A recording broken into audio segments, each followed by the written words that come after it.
Vajiraman Ravi has been still there even during my mains preparation, during both my attempts 2023-24. I started my preparation in 2018 here as a foundation batch student, and finally I'm again back here 6 years later.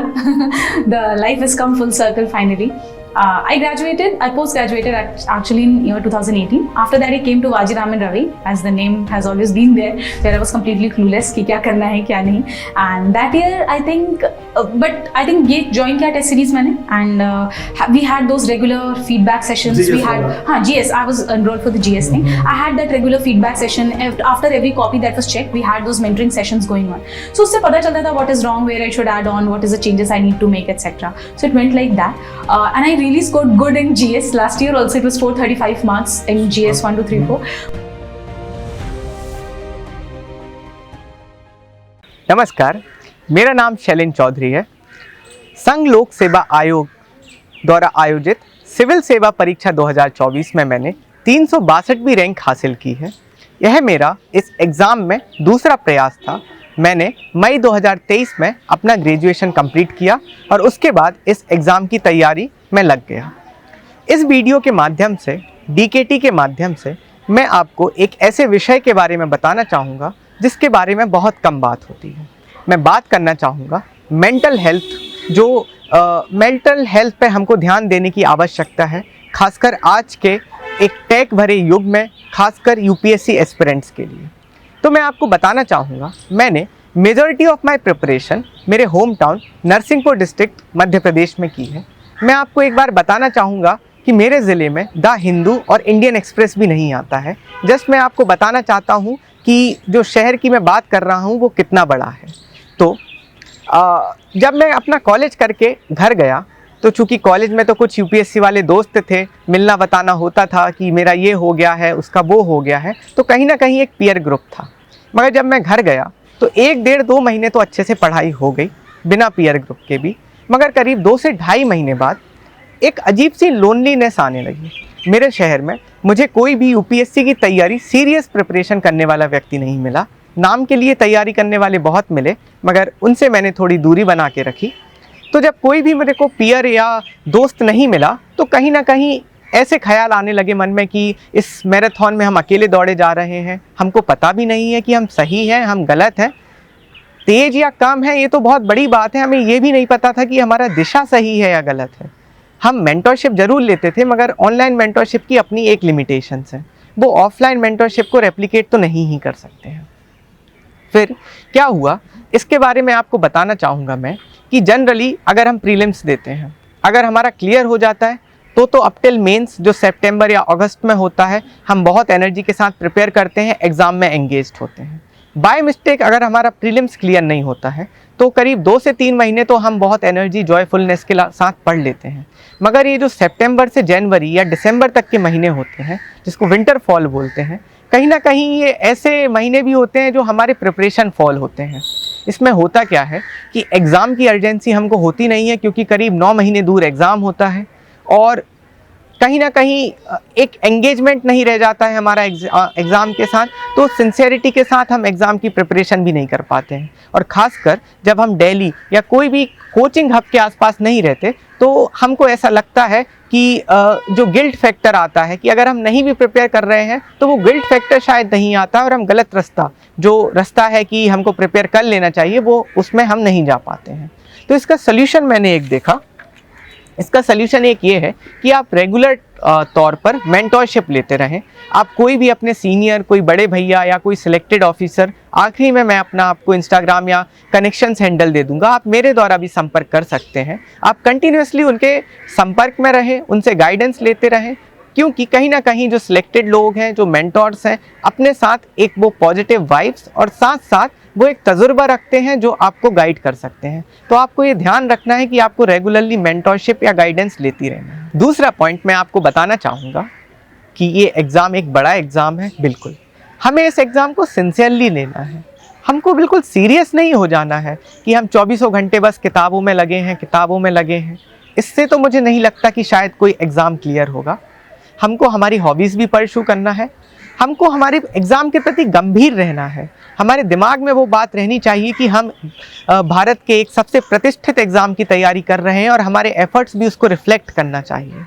इसके लिए हमको ध्यान रखना है कि हमको हमारे अंदर का जो सेल्फ है उसको नहीं ख़त्म कर देना है। जो हमारी हॉबीज़ हैं, जो हमारी पर्सनैलिटी है, उसको हमको ख़त्म नहीं कर देना है, उस पर हमको प्रॉपर काम करना है। एक और कंपोनेंट जो जनरली सुनने में आता है कि यूपीएससी एस्पिरेंट्स जनरली आइसोलेशन की तरफ भागते हैं, सोशल एंगेजमेंट से दूर जाते हैं। इस पर मेरा थोड़ा सा डिफरेंट व्यू है। मैं ये बिल्कुल मानूंगा कि अगर हम सोशल एंगेजमेंट कर रहे हैं और हमको कोई फोमो या कोई एंजाइटी आ रही है तो हमको उनसे दूर रहना चाहिए, मगर इसके साथ साथ हमको इस बात पर भी ध्यान देना चाहिए कि मनुष्य एक सामाजिक प्राणी है। हमको कहीं ना कहीं हमारे दोस्ती में, हमारे पीयर सर्कल में रहने की ज़रूरत पड़ेगी, एंगेज करने की ज़रूरत पड़ेगी। अब इसका एक सल्यूशन है कि हम एंगेज करें अपनी प्रोफाइल वाले लोगों के साथ। मैं इसका आपको एक उदाहरण दूंगा। कॉलेज के बाद मेरा भी प्लेसमेंट हुआ, किंतु मैंने ज्वाइन नहीं किया। मेरे और भी दोस्त थे जो अलग अलग कंपनियों में ज्वाइन करें, तो जब उनके मैं इंस्टाग्राम पे स्टोरी या व्हाट्सएप पे स्टेटस देखता था तो उनका अब bent of mind towards their life had completely changed. मगर मैं तो अभी प्रिपरेशन में था, मैं उनके साथ रिलेट ही नहीं कर पाता था और कहीं ना कहीं मुझे फोमो होता था। वहीं दूसरी ओर मेरे वो दोस्त जो अभी भी प्रिपरेशन में थे, भले ही किसी भी एग्ज़ाम के प्रिपरेशन में थे, हम लोग ज़्यादा अच्छे से रिलेट कर पाते थे। मेरा एक दोस्त है नीतेश, जो अभी बिल्डिंग डेवलपमेंट कॉरपोरेशन में एज असिस्टेंट मैनेजर वर्क करता है। हम दोनों ही प्रिपेयर कर रहे थे। वो भोपाल में प्रिपेयर कर रहा था, मैं नरसिंहपुर में। तो शाम को हम लोग की जब बात होती थी तो हम लोग की डिस्कशन का पॉइंट यही रहता था कि अच्छा आज तो ये टॉपिक हो गया, आज वो सिलेबस कंप्लीट हो गया। यही चीज़ अगर मैं अपने कोई वर्किंग दोस्त से बात करता था तो उनका बेंट ऑफ लाइफ थोड़ा अलग होता था, तो प्रोफाइल मैच नहीं थी, तो कहीं ना कहीं हम रिलेट नहीं कर पा रहे थे। तो मैं ये बोलना चाहूँगा कि आप जब सोशल एंगेजमेंट कर रहे हैं तो प्लीज़ मेक श्योर करें कि आप प्रोफाइल मैच करें। दूसरी बात, आप प्लीज़ उन लोगों के साथ एंगेज करें जिनके साथ आपको मिलकर पॉजिटिव वाइब्स आती हैं।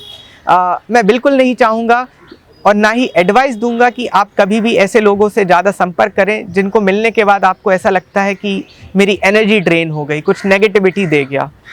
हम बहुत ज़्यादा लोगों को नहीं बदल सकते, हम प्रयास ज़रूर करेंगे, किंतु अगर कोई हमसे कहे कि हाथी उड़ता है, हम एक बार ज़रूर उसको समझाएंगे कि हाथी नहीं उड़ता है। मगर फिर भी वो हमारे पीछा पड़े रहे तो ठीक है भाई, उड़ता होगा, हमने नहीं देखा और आगे बढ़ जाना चाहिए हमको। वही एक सच्चा रास्ता है, मैं मानता हूँ। इसके अलावा मैं बात करना चाहूँगा एक बेहद इम्पॉर्टेंट टॉपिक जो है पीयर ग्रुप। हमको बहुत कोशिश करना है कि हम अपना एक पीयर ग्रुप ज़रूर बना लें, क्योंकि कहीं ना कहीं पीयर ग्रुप को आप इस तरीके से ना लें कि जिसके साथ आप अपना सिलेबस या कुछ टॉपिक डिस्कस कर लेंगे। पीयर ग्रुप को आप इस तरीके से लें कि वो आपका एक कंसिस्टेंसी और अकाउंटेबिलिटी का साधन है। उसमें क्या होगा कि जब आपके लोज आएंगे वेरिन आपको बिल्कुल पढ़ने की इच्छा नहीं होगी, फिर भी आपके कुछ दोस्त होंगे जो आपको मोटिवेट करेंगे। इसी तरीके जब उनके लोज आएंगे तो आप उनको मोटिवेट करेंगे, तो कहीं ना कहीं दोनों के लिए विन विन सिचुएशन होगी। तो इस तरीके से आप उसमें कार्य करें। एक और नया कंसेप्ट जो आजकल बहुत चर्चा में आता है, FOMO, fear of missing out. क्योंकि मैं तो दिल्ली में नहीं रह रहा था, शुरू में मुझे भी ऐसा लगता था कि कुछ तो दिल्ली में ऐसी रेसिपी है कि उसको आप खा लेंगे, आप पी लेंगे तो आपका यूपीएससी निकल जाएगा। और मुझे ये चीज़ कई बार ख्याल मन में भी आता था जब घर में मेरी पढ़ाई नहीं होती थी कि मैं घर पे रह रहा हूँ इसलिए मेरी पढ़ाई नहीं हो रही है। बिल्कुल मैं बस दिल्ली की बॉर्डर एंटर करूँगा, वो ORN के चक्कर में आऊँगा और मेरी पढ़ाई होने लगेगी। मगर ऐसा कुछ नहीं होता है। इसमें एक बहुत बड़ा योगदान रहा मेरे कुछ सीनियर्स का जो ऑलरेडी ORN में रह रहे थे। मैं उनसे 10 या 15 दिन में एक बार जब उनका टाइम वो अपॉइंटमेंट देते थे तो उनसे कॉल कर लेता था, उनसे मेरे जो भी डाउट्स होते थे बिल्कुल खुल के पूछ लेता था। वो भी मुझे अपना एक छोटा भाई समझकर बिल्कुल समझा देते थे। तो कहीं ना कहीं जो वहम मेरे दिमाग में होता था मैं उससे बच जाता था और कहीं ना कहीं अपने डाउट्स क्लियर कर लेता था। इसके साथ साथ मैं आपको एक और बताना चाहूँगा कि हम फोमो को कैसे अवॉइड कर सकते हैं। फोमो जनरली हमको तब आता है जब हम उस प्रोफाइल के बीच में अपने आप को एसोसिएट करना चाहते हैं जिस प्रोफाइल से हम बिलोंग नहीं करते हैं। अगर हम उसी प्रोफाइल में हैं जिसमें हम बिलोंग करते हैं तो हमें फोमो नहीं आएगा। अगर जैसा कि मैंने बताया कि मेरे साथ के कुछ लोग जॉब में चले गए थे, तो जब वो पोस्ट स्टेटस डालते थे तो मुझे फोमो होता था, मैंने उनको देखना बंद कर दिया, मेरा फोमो कम होता गया। तो जब हम अपनी प्रोफाइल के लोगों में रहेंगे तो शायद फोमो नहीं होगा। एक और चीज़ जिसके बारे में बात करना चाहूँगा मैं कि ये एक लंबा एग्ज़ाम है, एक मैराथन की तरह है, एक स्प्रिंट नहीं है। तो मैं आप सभी से एज अ एल्डर ब्रदर ज़रूर एडवाइस देना चाहूँगा कि प्लीज़ अपने आप को यूपीएससी के अलावा भी किसी चीज़ में एंगेज करके रखिए। अगर मैं मेरी बात करूँ तो मुझे गार्डनिंग का बहुत शौक़ है। गार्डनिंग का मेरे घर पे मैंने पॉन्ड बना के रखा है जिसमें मैं मछलियाँ पालता हूँ, मछलियाँ ब्रीड कराता हूँ। तो मेरे लिए ऐसा होता था कि रोज़ जब तक मैं शुरू के 2 या 3 घंटे में अपने गार्डन में जाके कुछ थोड़ी बागबानी ना कर लूँ, अपनी मछलियों के साथ थोड़ा समय स्पेंड ना कर लूँ, तो ऐसा लगता था कि अरे आज तो दिन कुछ तो मिसिंग है। मगर जब मैं ये करके आता था तो जो मेंटल पीस मुझे होता था वो शायद मैं वर्ड्स में नहीं बता सकता। तो मैं आप सभी से रिक्वेस्ट करूँगा कि आप भी कुछ ऐसी चीज़ों में एंगेज रहें वेरिन आपको यूपीएससी एक बोरिंग टास्क ना लगने लगे, एक वज़न ना लगने लगे। यूपीएससी आपको एक ऐसा लगे कि आपने एक रास्ता है जिसमें आप विलफुली आए हैं, जो आपको प्रिपेयर कर रहा है कल की चुनौतियों के लिए भी, और कल जो आने वाला समय है उसमें आपकी पर्सनैलिटी को ढाल रहा है। तो मैं आप सभी से कहूँगा कि कुछ जो हॉबीज़ हैं आपकी, जैसे मुझे जनरली शाम को पैदल घूमने जाना भी अच्छा लगता था, तो करीब शाम के 5, 6, 7 बजे जब भी मुझे मौका मिलता था मैं जाता था। इसके साथ साथ कुछ भी हॉबीज़ हैं, किसी की हॉबीज़ हो सकती है फ्लूट प्ले करना, किसी की हॉबी हो सकती है डांस करना, कुछ स्पोर्ट्स खेलना, तो आप वो सब करें। मुझे टेबल टेनिस खेलना अच्छा लगता था, तो जिस दिन इच्छा होती थी मैं टेबल टेनिस खेलने जाता था। एक चीज़ जो होती है, हम सोचते हैं कि हम टेबल टेनिस खेलने या कुछ भी करने जाएंगे, हमारे 2 घंटे बर्बाद होते हैं, हम नहीं जाते हैं और ये सोच सोच के 3 घंटे बर्बाद कर देते हैं। तो प्लीज़ इस बात का ध्यान रखें कि आखिरी में मैटर ये करेगा कि हमने हमारे टारगेट्स कितने कंप्लीट किए। टारगेट्स कंप्लीट करने के बाद हमने कितना खेला, कितने सोए, ये बिल्कुल मैटर नहीं करेगा। तो प्राइमरी पर्पस अपना ये बनाए कि हमें हमारे टारगेट्स कंप्लीट करने हैं, हमें खुशी, हमें चैन से रहना है। एक दुखी होके, एक बोझिल आदमी की तरह हमको नहीं जीना है, मानो दुनिया के सभी टेंशन हमारे कंधों पे रखे हों, इस तरीके से हमको नहीं जीना है। एक चार्मिंग, एक एनर्जेटिक पर्सनैलिटी की तरह अपने आप को ढालें, क्योंकि ये चीज़ आपको हेल्प करेगा आपके पर्सनैलिटी टेस्ट में भी। वहाँ जब आप 5 लोगों, जहाँ आप जब पैनल के सामने बैठेंगे, यूपीएससी पर्सनैलिटी टेस्ट में बैठेंगे, तो वहाँ पर देखा जाएगा, वन ऑफ द क्राइटेरियाज होगा कि आप कितने ऑप्टिमिस्टिक हैं, आप कितने सुलझे हुए तरीक़ा से चुनौतियों का सामना करते हैं। तो कहीं ना कहीं ये exam during the preparation, during the 1 year long journey आपको हर स्टेज के लिए प्रिपेयर कर रहा है और आपको भी उस तरीके से प्रिपेयर होना है। मैं आपको एक इंसिडेंट बताना चाहूँगा। जब मैंने 2023 का प्रीलिम्स दिया था, मेरा सिलेक्शन नहीं हुआ था। मैं ये नहीं कहूँगा कि मैंने बिल्कुल पढ़ाई नहीं की थी, लगभग मैं पढ़ तो रहा था, अपना समय दे रहा था, फिर भी सिलेक्शन नहीं हुआ।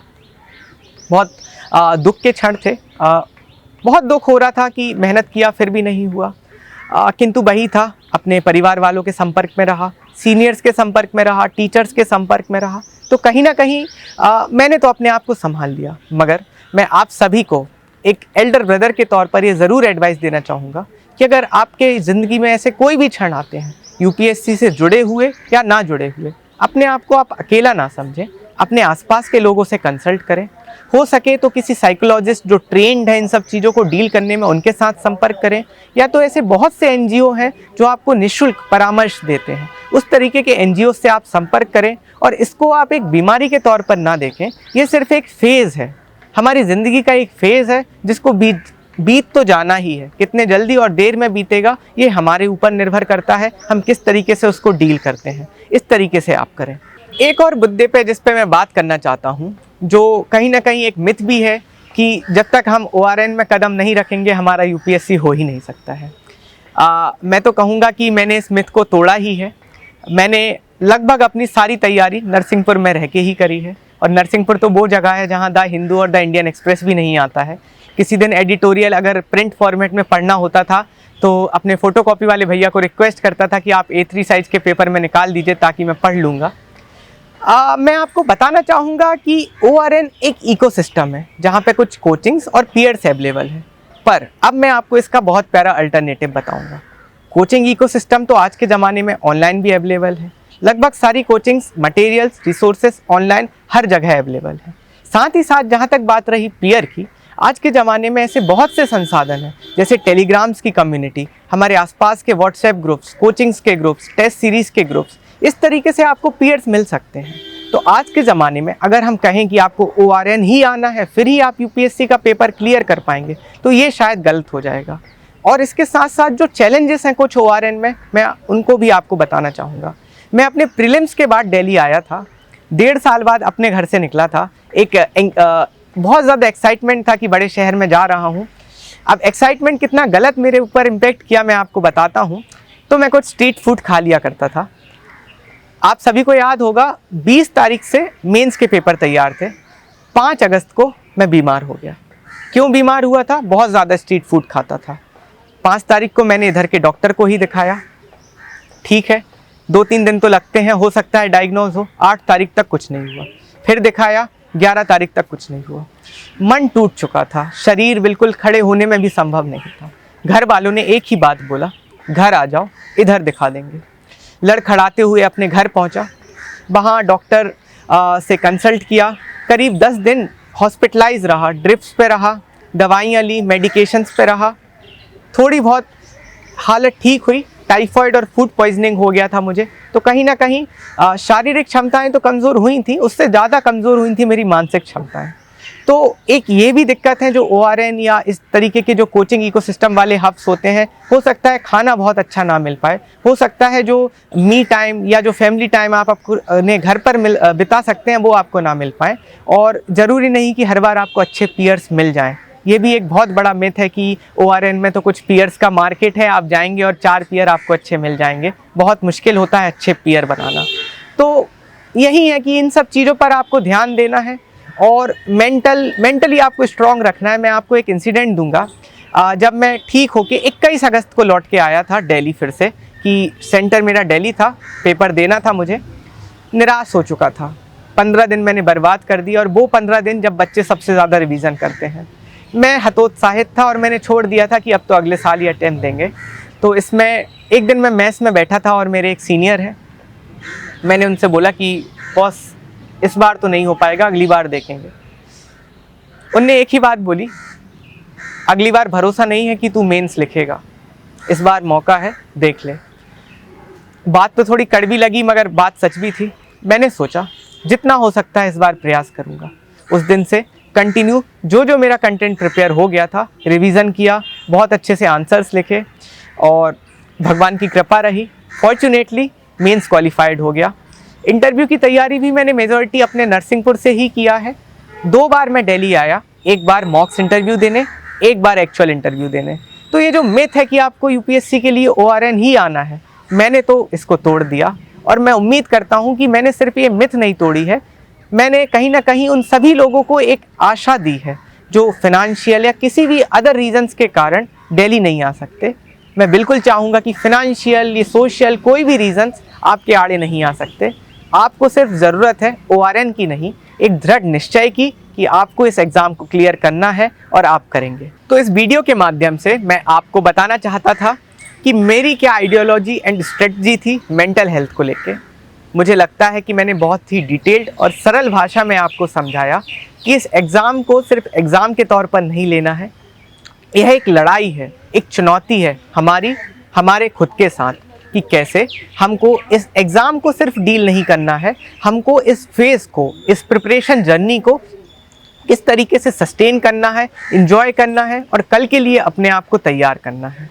इसी के साथ मैं दिल्ली नॉलेज ट्रैक DKT की टीम को धन्यवाद देना चाहूँगा कि उन्होंने मुझे यह मौका दिया कि मैं आप सभी को मेंटल हेल्थ जैसे विशेष इम्पॉर्टेंट मुद्दे पर आप सभी से जुड़ सकूँ, आपसे बात कर सकूँ। धन्यवाद।